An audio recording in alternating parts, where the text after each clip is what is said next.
when I left all you lovely people, I had some friends on the boat. Okay, I go to Belize, like ripping. Got out to the Blue Hole, took Mariposa. You know, I love Mariposa. I even went from like the Lighthouse Reef, Little and back. I go to Mexico. Not much went wrong there.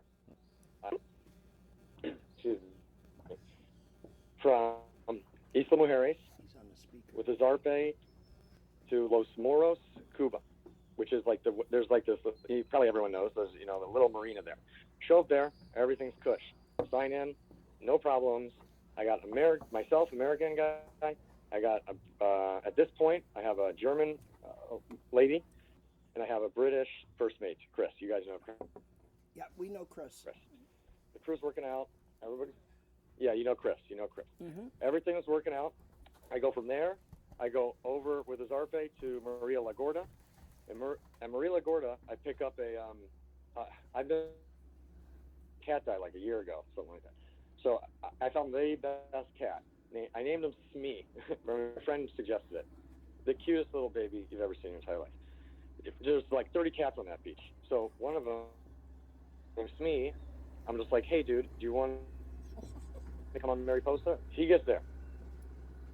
So now I have Smee, okay? Then, like, 2 days later, I end up in the Keys of Tutty. Do you remember exactly? It's like, I'm trying to forget the name of the place, but do you remember the name? No, I don't. I don't remember it.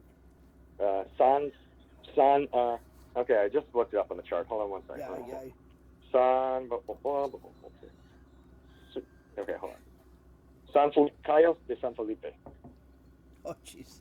The same as here. It's between Maria La Gorda. It's like halfway between Maria La Gorda and where my Zarpe is supposed, or my despacho is supposed to get me to. I'll go. Between these two places, Okay, so here's the thing. Water. Low tide water. It was 11 feet at high tide. Even in deeper water than where the chart is on the avionics, and it looked reasonable from my eyes. And there's no reef close. Okay, but it's sand on top of hard coral. I never really dragged, by the way, on this whole mission. I did miss. In hindsight, if I did, the mistake I made on this whole thing is I should have just said, fuck this, just anchor and super deep, like go out a kilometer or something like that. You know what I mean? Just fucking, why not drop a hook there? I was close because I saw a fish camp, and I'm like, then I knew it was the park ranger. There's 3 people that live there that I found out subsequently. They live there. So I dropped the hook, okay? Because I was like, oh, tomorrow we'll go to land and we'll see this island. Because it says on the avionics, oh, cool place to go and fucking check out. So I'm like, I'm thinking I'm fucking lured of where, like I'm out of, I'm swinging to the west, all cush, and I knew the wind changes a little, but I'm like, there's no, like this is where it says anchor. It looks decent. The hook's down good. I'm in 11 feet of water. It's gonna go to 9. I'm gonna swing. I got a fucking, so I'm a bunch of road, not too much, but like, at least 8 to 1, something like that. I'm gonna be fine. We go to bed. Chris, by the way, best first mate in the world. Don't try and steal him, okay? He wakes me up about 1:30 a.m. Okay? Nope, that's not gonna happen. Okay, guys? He actually told me at the end of this whole thing, I will be your first mate for life. I'm like, why? But anyway, he wakes me up. And he's like, Brandon, you gotta wake up. I'm like, why do I have to wake up? He's like, we hit something. I'm like, okay, we'll just move the boat. Must have hit something. So he wakes me up. Like, no, Brandon, we do need to wake up you. And so I'm like, oh God, I'm groggy. So I get up.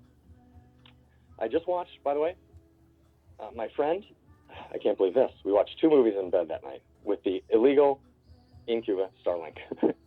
One that I just got from Mexico. One, Rambo. And I got the cat between us.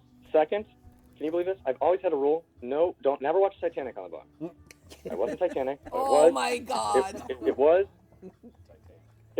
Life of Pi. It's not a good idea to watch sinking ship boats movies on the boat. So anyway, I get woken up. Okay, so I got like 3 minutes left. So basically there's water coming in. I try and move the boat, can't do it.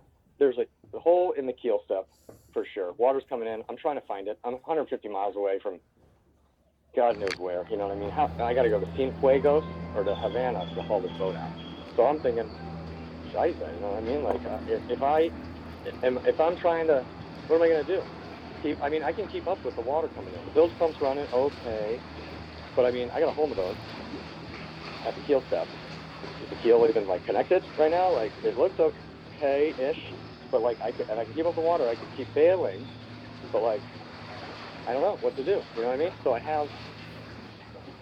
can do both. So what do I do? What should I do? Have Chris skipper us 200 miles to Cienfuegos with maybe a keel fucking reel problem and me bailing out for 200 miles? No, we gotta go. You know what I mean?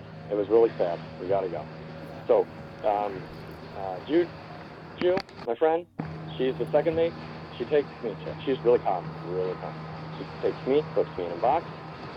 I said, hey, in a couple minutes, I'm going to let you know, you might want to get your stuff ready. So she gets on. Chris gets Mariposa without the motor into the water, because now we're lifting a little, you know what I mean? So it's kind of easy, because you're lashed down on top of the foredeck. So get that over.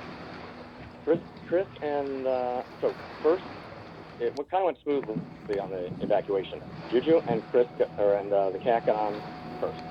Chris gets on second. I try and find my money, my passport. I do a couple other thoughts of like, how the fuck can I save this boat? This is over like a 3-hour period since we hit the bottom. So the boat's not full of water. When the crew left, the water was up to their toes. When I left, maybe it was up to my knees, something like that. So, I was just thinking, I was racking my brain like, how the fuck did I save Sueno right now? Oh my God. I'm like, shit. I kissed the fucking backstay. Oh, they tie on Mariposa to like the aft starboard cleat. Chris has a knife in case he needs to cut the thing. They got paddles. We're not that far from shore. Obviously, we're on the ground. And basically, I get in, and first I say goodbye. I'm like, I don't know if we're gonna see you. I hope so, because I just needed, Anyway, so we get to a fish camp. We evacuated. We abandoned ship. That's a camp. People took us in for the night. They climb in the morning. They say, cool. By the way, we saved a third of a bottle. Juju, the second mate, tells me, hey, Brandon, just let you know, it's like a third of a bottle of Florida. Yeah. Very Not good. one Glad you're crack. safe. You know what I mean? Thank you guys. You guys. How is everybody at Catamaran? We're all doing okay over here. It's Greg off of Lequesto. Oh, hey, Greg. Hey, yeah, that's quite the odyssey you went on, man. Holy crap. Yeah. A couple ups and a couple downs. Yeah, but no kidding. But the truth is, I should have started with. So my new plan. If you guys want this, I'm going. I want a steel boat. Makes sense.